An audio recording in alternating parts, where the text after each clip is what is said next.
wabarakatuh. Bismillahirrahmanirrahim. Alhamdulillahirabbil alamin wa bihi nasta'inu ala umurid dunya waddin. Allahumma shalli ala sayyidina Muhammad abdika nabiyyika rasulika nabiyil ummi wa ala alihi wa sahbihi wa sallim taslima biqadri azamati dzatika fi kulli waqti wa hin. Amma ba'd. Hadratul muhtaramin, para sesepuh, para masyayikh yang kami taati, para bapak, para ibu, kaum muslimin, muslimat, jamaah sholat di Masjid Agung Baitul Mukminin yang kami muliakan. Alhamdulillah, dalam kesempatan ini kita bisa bermuajahah, bisa bertemu, mujalasah, berkumpul di dalam tempat yang insya Allah penuh barokah ini. Semoga pertemuan kita pada kali ini bisa membawa manfaat dan maslahah bagi kita semuanya. Amin, Allahumma amin. Hadirin hadirat semuanya yang kami muliakan, sebelumnya mari kita bersama-sama membaca Ummul Quran. Semoga apa yang akan kita bicarakan, yang akan kita bahas pada malam hari ini bisa membawa manfaat dan maslahah bagi kita semuanya. Al-Fatihah. A'udzubillahi minasyaitonirrajim. Bismillahirrahmanirrahim. Alhamdulillahirabbil alamin arrahmanirrahim maliki yaumiddin. Iyyaka na'budu wa iyyaka nasta'in. Ihdinas siratal mustaqim. Siratal ladzina an'amta 'alaihim ghairil maghdubi 'alaihim waladdallin. Amin. Selanjutnya mari kita baca sholawat sejenak. Maulaya salli wa sallim daiman abada ala habibika khairil khalqi kullihim. Maulaya salli wa sallim daiman abada ala habibika khairil khalqi kullihim.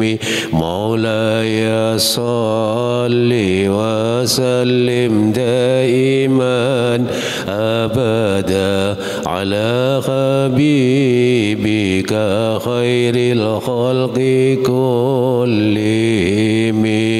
Huwal habibul ladzi turja syafa'atuhu likulli hawlim minal awali muqta'ami. Ya Rabbi bil Mustafa balligh maqasidana waghfir lana ma madha ya wasi'al karami. Al-Fatihah.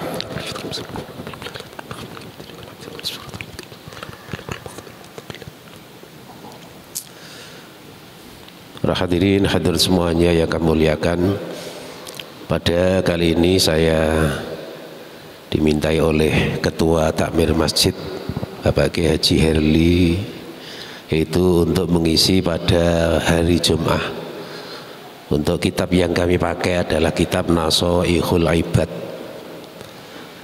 Nasoihul Ibad artinya adalah nasihat-nasihat untuk hamba, nasihat-nasihat untuk hamba-hamba Allah, yang dikarang oleh Syekh Muhammad Nawawi bin Umar Al-Jawi. Itu isinya ada alal munabbihat alal istidad liyaumil ma'ad, yaitu untuk mengingatkan pada kita semuanya dalam rangka persiapan untuk hari akhir atau hari kita kembali kepada Allah Subhanahu wa ta'ala. Ini untuk kitab Nasoihul Ibad ini terdiri dari beberapa hadis, kemudian juga ayat Al-Quran, dan ditambah juga hikmah kata-kata mutiara dari para sahabat dan para tabi'in. Untuk itu mari kita mulai pada malam hari ini, yaitu kitab Nashaikhul Ibad. Bismillahirrahmanirrahim. Qala al-mu'allif rahimahullah ta'ala nafa'anallahu bihi wa bi ulumihi wa maddana bi asrarihi wa ata'alina bi barakatihi amin ya rabbal alamin. Langsung kita pada muqaddimah. Bismillahirrahmanirrahim. Alhamdulillah fi kulli halin fi kulli hinin wa awqat. Wassalatu wassalamu ala rasulihi asyrafil khalqi wal bariyat. Yang artinya dengan menyebut nama Allah yang maha pengasih lagi maha penyayang. Alhamdulillah, segala puji bagi Allah fi kulli hinin wa awqat, pada segala waktu, pada setiap saat, dalam susunan apapun, kitab-kitab, dalam khutbah, dalam pidato, ini pasti dimulai dengan basmalah, hamdalah, lalu sholawat dan salam. Ini karena dari hadis Nabi Muhammad sallallahu alaihi wasallam, kullu amrin dzibalin la yubda'u fihi bi bismillah fahuwa aqta au ajdam au abtar. Segala sesuatu yang baik yang ada kepentingannya dengan Allah yang tidak dimulai dengan bismillahirrahmanirrahim, tidak dimulai dengan basmalah, ada hadis lain tidak mulai dengan hamdalah, maka akan terputus dari rahmat Allah, akan tidak mendapatkan barokah. Ini dalam rangka supaya kita belajar ini mendapatkan manfaat dan barokah, maka perlu kita memulainya dengan basmalah dan hamdalah. Kemudian sholawat dan salam ini juga dilanjutkan. Pasti kita memulainya dalam kitab-kitab, dalam khutbah, dalam pidato-pidato, sholawat kepada Nabi. Untuk sholawat kepada Nabi ini kalau datangnya dari Allah, beda dengan kalau sholawat itu dari malaikat. Beda juga kalau sholawat itu dari manusia atau mukminin. Dalam Al-Quran disebutkan, innallaha wa malaikatahu yusalluna 'alan nabi. Sesungguhnya Allah dan malaikat-malaikatnya yusalluna, semuanya ini bersolawat. Kalau solawatnya datangnya dari Allah, ay ar-rahmah, yaitu memberikan rahmat. Allah memberikan rahmat. Tapi kalau solawat dari malaikat, ayil istighfar, itu permintaan pengampunan. Maka diartikan sesungguhnya Allah dan para malaikatnya telah memberikan rahmat dan memintakan pengampunan ala Nabi, kepada Nabi Muhammad sallallahu alaihi wasallam. Selanjutnya, ya ayyuhalladzina amanu, wahai orang-orang yang beriman, sallu alaihi wasallimu taslima, bersolawatlah kamu semuanya dan bersalamlah kamu semuanya kepada Nabi. Nah, ini salawat kalau datangnya dari manusia, dari orang-orang mukminin, ayat doa, itu doa, membaca doa kepada Nabi. Nah, kita semuanya ini bersolawat kepada Nabi. Ini harapannya adalah kita mendapatkan syafaat, pertolongan dari baginda Nabi Muhammad sallallahu alaihi wasallam. Ada yang bertanya, kenapa Nabi ini adalah makhluk yang paling mulia, adalah manusia yang pilihan dari pilihan manusia. Ini yang terbaik adalah para malaikat. Ini diciptakan oleh Allah Subhanahu wa taala, tidak diberi nafsu tapi diberi akal saja. Kalau binatang ini hanya diberi nafsu, tidak diberi akal. Tapi kalau manusia, kedua-duanya diberi nafsu dan juga diberi akal. Ini istimewanya manusia. Kemudian ada yang pilihan dari manusia itu adalah para nabi dan para rasul. Allah Ta'ala menciptakan nabi ini sejumlah 124 nabi. Ada dawuh yang lain menyebutkan 224.000. Ya, 124.000 ini jumlah nabi keseluruhannya. Dari sejumlah itu ada 313 yang dinyatakan sebagai rasul. Rasul ini diberi wahyu oleh Allah untuk disampaikan kepada umatnya. Beda kalau nabi ini diberi wahyu oleh Allah tapi untuk dirinya sendiri, tidak untuk disebarkan, tidak untuk diajarkan kepada orang lain, kepada masyarakat, tidak. Ini bedanya nabi dan rasul. Berarti kalau rasul ini pasti nabi, kalau nabi belum pasti rasul. Karena sama-sama mendapatkan wahyu dari Allah Subhanahu wa taala, namun kalau nabi tidak diperintah untuk menyampaikan kepada umatnya. Kemudian rasul tadi jumlahnya ada 313. Dari 313 yang menjadi rasul ini ada 25 yang wajib kita mengetahuinya, yaitu yang nama-namanya disebut di dalam Al-Quran. Kalau di dalam tauhid itu disebutkan hum Adamun, Idrisun, Nuhun, Hudum, Soleh, wa Ibrahimu, Kulun, Mutaba, Lutun, wa Ismailu, Ishaqun, kada, dan seterusnya. Yang terakhir yaitu Nabi Muhammad Sallallahu Alaihi Wasallam. Ini Nabi yang terakhir, yang setelah itu Allah Subhanahu wa taala sudah tidak mengutus lagi nabi setelahnya Nabi Muhammad ini. Dari 25 yang wajib kita ketahui ini ada 5 yang istimewa, yaitu yang diberi ujian musibah oleh Allah Subhanahu wa taala tapi dihadapi dengan tabah, dengan sabar, yaitu namanya ulul azmi. Ada 5. Itu Nabi Ibrahim, Nabi Nuh, Nabi Musa, Nabi Isa, dan Nabi Muhammad Sallallahu Alaihi Wasallam.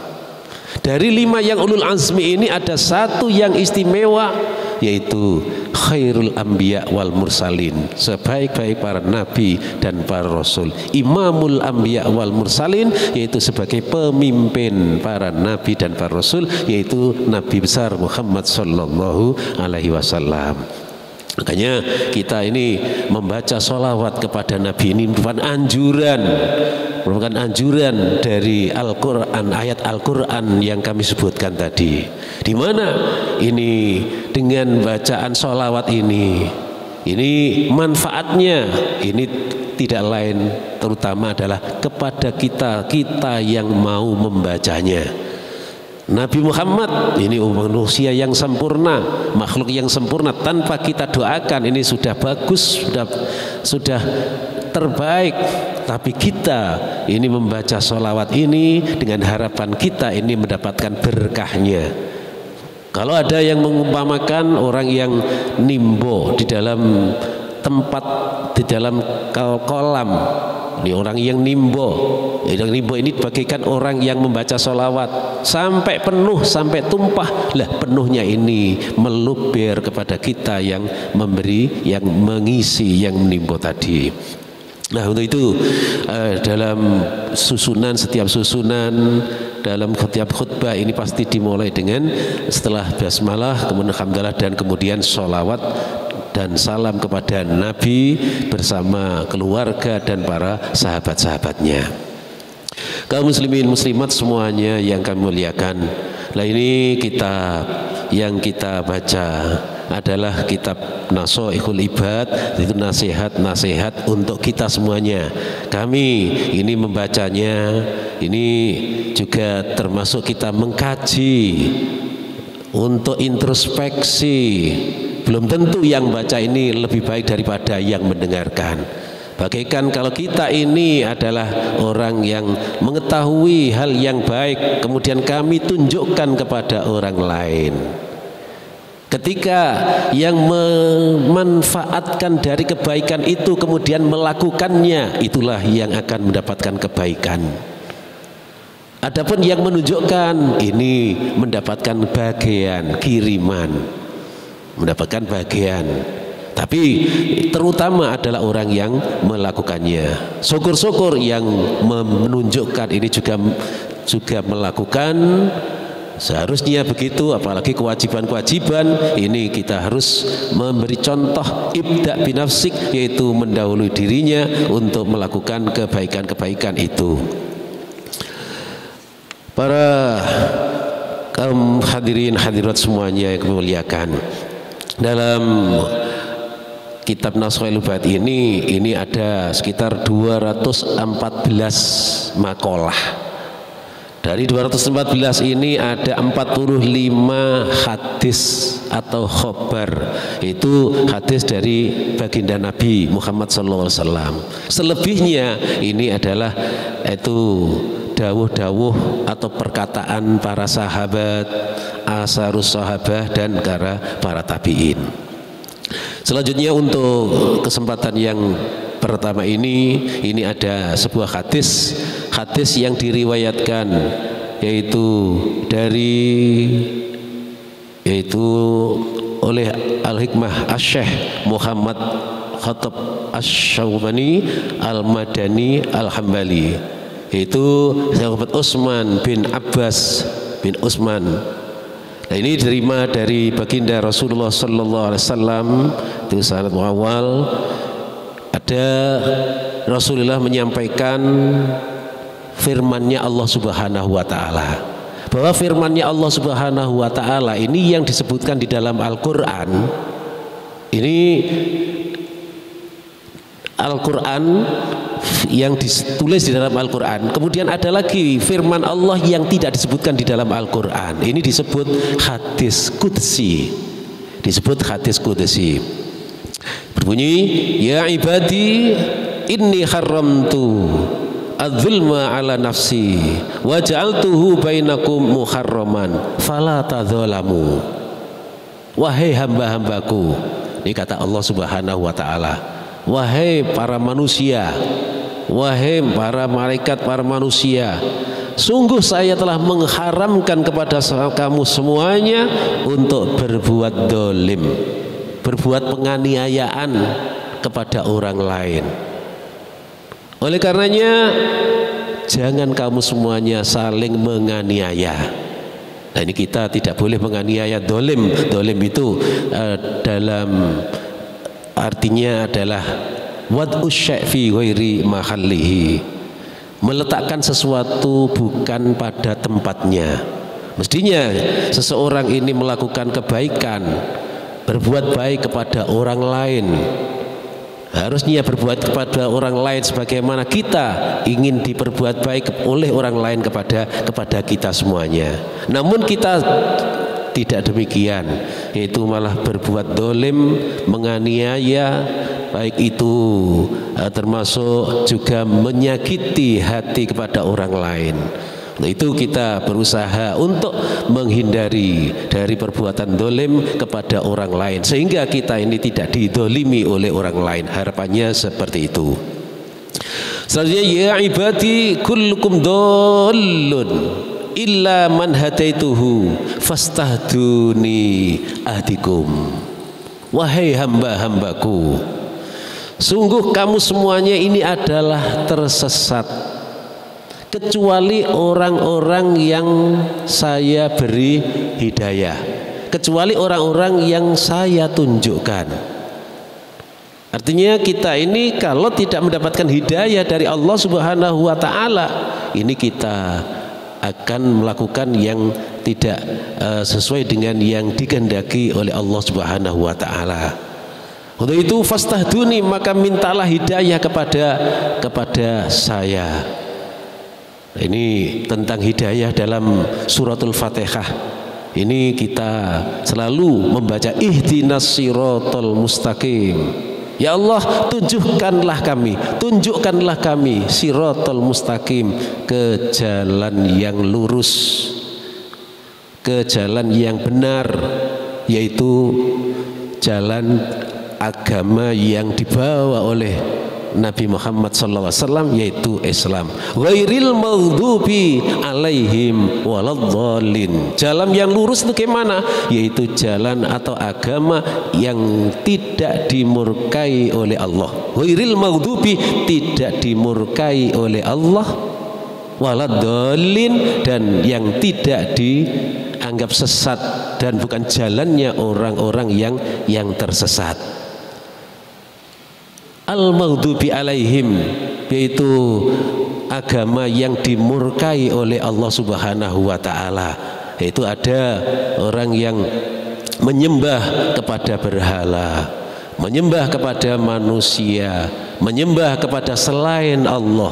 Ini berarti yaitu orang-orang yang tersesat, tidak sesuai dengan yang digandaki oleh Allah Subhanahu wa taala.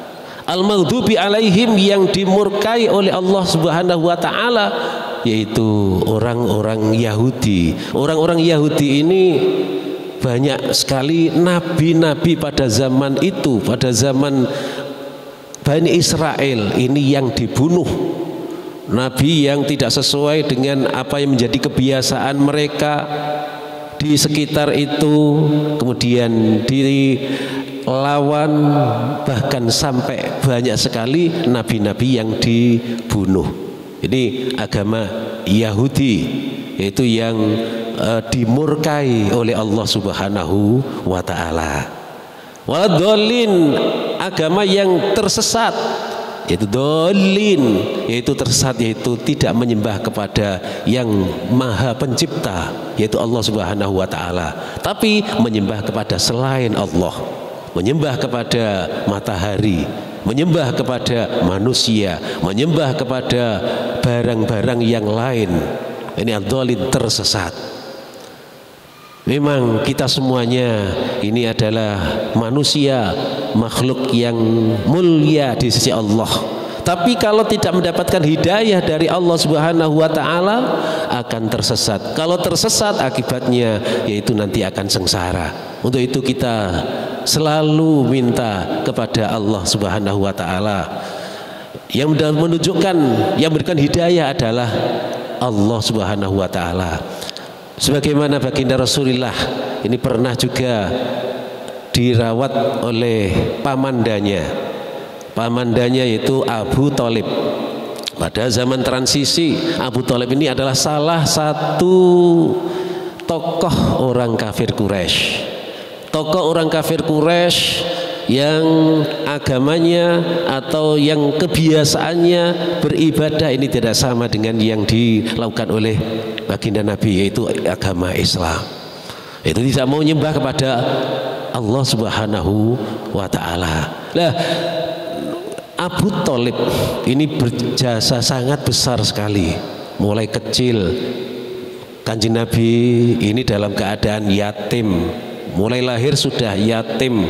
Kemudian agak besar sedikit, kemudian piatu, ditinggal oleh orang tuanya, ayah, kemudian ibunya. Kemudian dirawat oleh kakeknya. Setelah kakeknya meninggal, dirawat oleh pamandanya. Nah, pamandanya ini Abu Thalib ini yang merawat mulai sejak kecil sampai dengan dewasa. Sampai dengan dewasa ini Abu Thalib ini yang terus mengawal, mendampingi, mengayomi kepada Kanjeng Nabi. Sekalipun yang dilakukan amaliyahnya tidak sama. Baginda Nabi Muhammad melakukan ibadah sholat misalnya, kemudian pamandanya Abu Thalib ini tetap di dalam pendiriannya. Tapi kalau ada yang menentang, yang memusuhi kepada Nabi, Abu Thalib lah yang menghalanginya, yang membelanya, sehingga sampai menjadi sukses. Kanjeng Nabi menjadi sukses, Abu Thalib ini masih belum mendapatkan hidayah. Sampai dengan wafat ini masih belum menyatakan diri masuk Islam. Bahkan Kanjeng Nabi ini ingin sekali pamandanya ini diajak untuk ke jalan yang benar, masuk Islam, tapi karena ada faktor X, yaitu tidak mendapatkan hidayah dari Allah Subhanahu wa taala, sehingga sampai wafat ini dalam keadaan Satu kaul yaitu masih belum menyatakan masuk Islam. Nah, karena ini kemudian pada suatu keterangan bahwa ketika meninggal dunia ini Abu Thalib ini dijilati oleh baginda Nabi. Semua sekujur tubuhnya ini dijilati. Ada sebagian kecil yang tidak terkenal lidah, tidak kenal ludah Kanjeng Nabi. Kemudian diriwayatkan pada suatu saat ada orang mimpi, yaitu bahwa Abu Thalib ini adalah diselamatkan, semuanya akan dimasukkan ke dalam neraka, tapi karena mendapatkan atau terkena ludah Kanjeng Nabi, kemudian lalu yang ada sedikit yang tidak mendapatkan ludah, tidak terkena ludah ini yang terkena api neraka. Ini termasuk salah satu syafaat dari baginda Nabi Muhammad sallallahu alaihi wasallam. Ini karena mendapatkan hidayah. Karena tidak mendapatkan hidayah, maka walau bagaimana saja, innaka la tahdi man ahbabta walakinnallaha yahdi may yasha. Wahai Muhammad, sungguh kamu tidak akan menunjukkan, tidak akan bisa memberikan hidayah kepada orang yang sekalipun kamu cintai. Tapi walakinnallaha yahdi, Allah Ta'ala lah yang memberikan hidayah, memberikan petunjuk kepada kamu semuanya. Ini yang kedua. Kemudian firman Allah lagi dalam hadis qudsi, ya ibadi kullukum ja'iun illa man at'amtuhu fastat'imuni ut'imkun.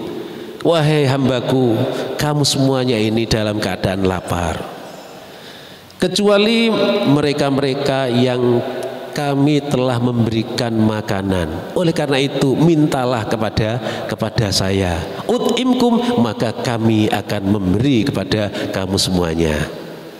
Ini kita semuanya berusaha, kita bekerja di segala aspek.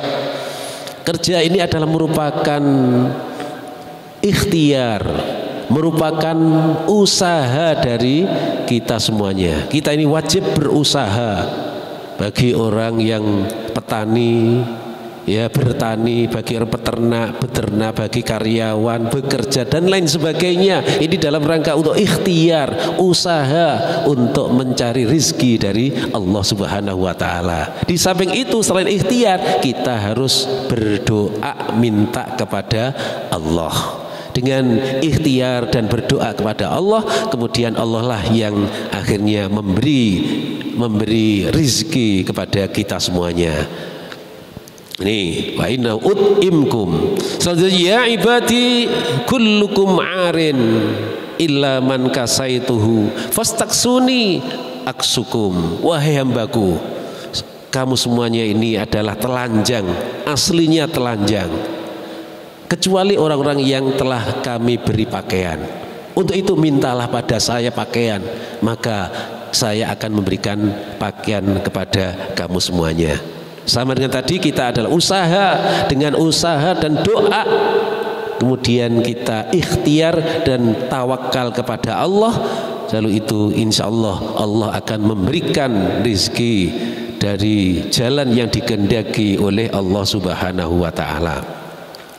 Selanjutnya, ya ibadi innakum tukhti'una bil-laili wan nahar wa ana aghfiru dzunuba jami'an fastaghfiruni aghfir lakum. Wahai hambaku, kamu semuanya ini banyak melakukan dosa pada waktu siang dan malam. Ya, pada waktu siang dan malam kamu selalu melakukan perbuatan dosa. Tapi saya ini akan mengampuni pada kalian jika kalian minta ampun. Untuk itu mintalah ampun kepada saya. Niscaya saya akan mengampuni pada kamu semuanya. Kita semuanya tidak terasa, terkadang maksiat, entah itu maksiat bil aini, maksiat dengan mata, karena melihat, misalnya melihat aurat orang lain, orang perempuan lain, atau terkadang maksiat dengan lisan, kita mengucapkan hal-hal yang enggak baik, misuh atau juga mencaci maki kepada orang lain. Kadang-kadang kita maksiat dengan anggota badan kita. Nah, ini secara tidak sengaja, terkadang tidak terasa kita melakukan perbuatan-perbuatan yang tidak baik. Kadang-kadang kita ini untuk kepada diri kita sendiri ini tidak sadar, tidak terasa. Aib yang kita lakukan tidak terasa sekalipun itu besar. Tapi aib orang lain, cacat orang lain sekalipun kecil, ini kita tahu. Ada peribahasa, kuman di seberang lautan tampak, tapi gajah di pelupuk mata tidak tampak. Artinya gimana? Ada cacat orang lain sekalipun kecil di seberang lautan, sekalipun kecil bagaikan kuman, tampak, kita mengetahui. Kadang kita mencela kepada orang lain, kemudian membuat berita-berita hoak dan sebagainya. Ini karena dari perbuatan kecil orang lain.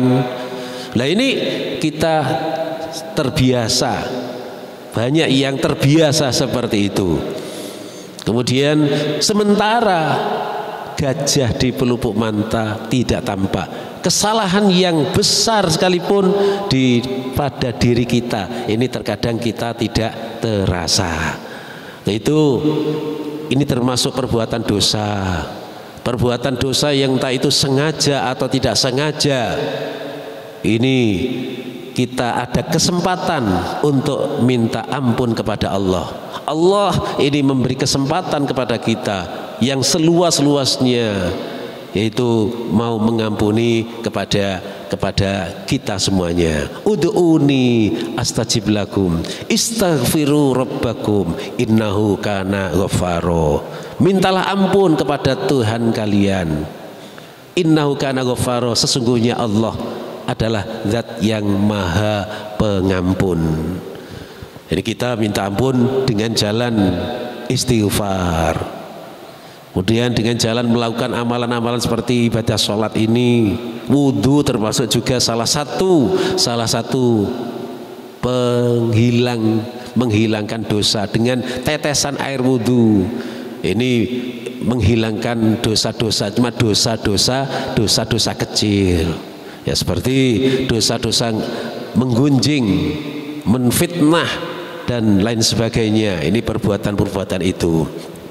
Dan juga terutama kita bertaubat kepada Allah Subhanahu wa taala, terutama pada waktu malam hari. Setiap malam hari ini Allah Subhanahu wa taala mengumandangkan itu anzilu fis sama fi kulli lailatin ilas sama'id dunya wa yunadi. Setiap malam Allah Subhanahu wa taala turun ke sama'id dunya, ke langit yang paling bawah. Wa yunadi, dan menyuarakan, hal min mustaghfirin, apa ada orang yang minta ampun. Hal min mustaghfirin, hal min taib, apa ada orang yang tobat. Hal min talibi hajatin, apa ada orang yang minta hajatnya. Fa'unilahul matalib, saya kabulkan apa yang menjadi kemauannya, apa yang jadi maksudnya. Minta ampun, saya ampuni. Bertobat, menjadi maafkan keseluruhannya. Itu fa'unilahul matalib, apa yang menjadi kebutuhannya, apa yang menjadi hajatnya, ini akan diampuni. Ini terutama pada waktu malam hari, yaitu ketika manusia atau orang-orang banyak ini pada tidur, kita melakukan sholat lail, yaitu sholat hajat, sholat taubat, kemudian juga sholat yang lainnya, sholat tasbih, sholat witir dan sebagainya. Setelah itu minta ampun kepada Allah Subhanahu wa ta'ala. Selanjutnya, ya ibadi innakum lan tablughu durri fatadurruni wa lan tablughu rakai fatanfauni. Wahai hambaku, kamu semuanya ini tidak akan mendapatkan bahaya, tidak terkena bahaya dari saya. Fataduruni, kemudian kamu semuanya menerima bahaya kepada saya. Walan tablughu naf'i fatanfa'uni, dan tidak sampai mendapatkan manfaat dari saya, kemudian kamu mendapat manfaat pada saya. Ya ibadi, lau anna awwalakum wa akhirakum wa insakum wa jinnakum kanu ala atqa qalbi rajulin wahidin minkum ma zada dzalika fi mulki syai'an. Wahai hambaku, seandainya semua manusia dan jin-jin mulai dari yang pertama dulu, mulai dari Nabi Adam sampai yang terakhir besok, kanu ala atqakum birajulin, semuanya kok bertakwa, semuanya Islam, semuanya baik-baik, seperti satu orang yang mutakin ala qalbi rajulin, sama semuanya, mazala dzalika fi mulki syai'an, hal itu tidak akan menambah kemuliaan katu sedikit pun, tidak bisa menambah kerajaanku. Artinya kita semuanya umpamanya muslim semuanya, tidak ada yang non muslim umpamanya. Ini tidak berarti kemudian Allah Subhanahu wa taala mendapatkan kemanfaatan dari manusia kita semuanya. Tidak akan mendapatkan keuntungan dari kita semuanya. Sebaliknya, ya ibadi, lau anna awwalakum wa akhirakum wa insakum wa jinnakum kanu ala afjari qalbi rajulin wahidin ma naqasa dzalika min mulki syai'an. Seandainya semua manusia dan jin-jin mulai dari yang pertama dulu sampai yang terakhir nanti semuanya non muslim, semuanya tidak taat kepada Allah, semuanya tidak ada yang mengikuti perintah Allah Subhanahu wa taala, ini juga tidak akan mengurangi kemahabesaran Allah, tidak akan mengurangi kerajaan Allah Subhanahu wa taala. Ini artinya apa? Semuanya ini adalah kembali kepada kita semuanya. Kalau kita melakukan kebaikan-kebaikan, kembalinya kepada kita. Sebaliknya kalau kita melakukan kejelekan, kejahatan, akan kita rasakan akibatnya. Istilahnya becek ketitik Allah ketoro. Apa yang kita lakukan ini baik, kalau kita menanam baik, maka nanti kita akan panen kebaikan. Sebaliknya kalau kita menanam kejelekan, kalau kita berbuat jelek, nanti kembalinya kita juga yang merasakan. Ya ibadi, lau anna awwalakum wa akhirakum wa insakum wa jinnakum qamu fi su'idin wahidin fas'aluni fa'ataitu kulla wahidin mas'alatahu ma naqasa dzalika mimma indaki. Wahai hambaku, seandainya semua manusia, semua jin ini semuanya minta kepada Allah, semuanya berkumpul dalam satu tempat, semuanya minta kepada saya, maka akan saya berikan masing-masing mereka itu dan tidak akan mengurangi pada apa yang menjadi milikku. Para hadirin, ini kiranya waktu sudah habis. Untuk itu mari kita kembali kepada kita semuanya, untuk kita berbuat kebaikan untuk kebaikan kita sendiri dan menjauhi dari kejahatan, kejelekan, untuk juga supaya kita tidak mendapatkan balasan kejelekan dari Allah Subhanahu wa taala. Semoga pertemuan yang pertama pada kali ini bisa membawa manfaat maslahah bagi kita semuanya. Amin ya rabbal alamin. Al-Fatihah. A'udzubillahi minasyaitonir rajim. Bismillahirrahmanirrahim. Alhamdulillahirabbil alamin arrahmanir rahim maliki yaumiddin iyyaka na'budu wa iyyaka nasta'in ihdinas siratal mustaqim siratal ladzina an'amta 'alaihim ghairil maghdubi. Bismillahirrahmanirrahim. Alhamdulillahirabbil alamin. Allahumma shalli ala sayyidina Muhammad wa ala sayyidina Muhammad. Allahumma sabbit imanana, nawwir qulubana, barik lana fi ma a'taitana, sallimna fit dunya wal akhirah. Allahumma a'inna ala dzikrika wa syukrika wa husni ibadatik. Rabbana hab lana min azwajina wa dhurriyyatina qurrata a'yun waj'alna lil muttaqina imama. Allahumma ya muyassir yassir wa ya mutabbir dabbir wa ya musahhil sahhil, sahhil lana kull asir, sahhil lana kull asir, sahhil علينا كل عسير بجاه البشير النذير وصلى الله على سيدنا محمد. اللهم ادفع عنا الغلاء والبلاء والوباء والفحشاء والكورونا والمختلفات والشتات والمحن ما ظهر منها وما بطن من بلدنا هذا خاصة وسائر بلاد المسلمين عامة إنك على كل شيء قدير. صلى الله عليه محمد وعليه وصحبه وسلم والحمد لله رب العالمين. Assalamualaikum warahmatullahi wabarakatuh.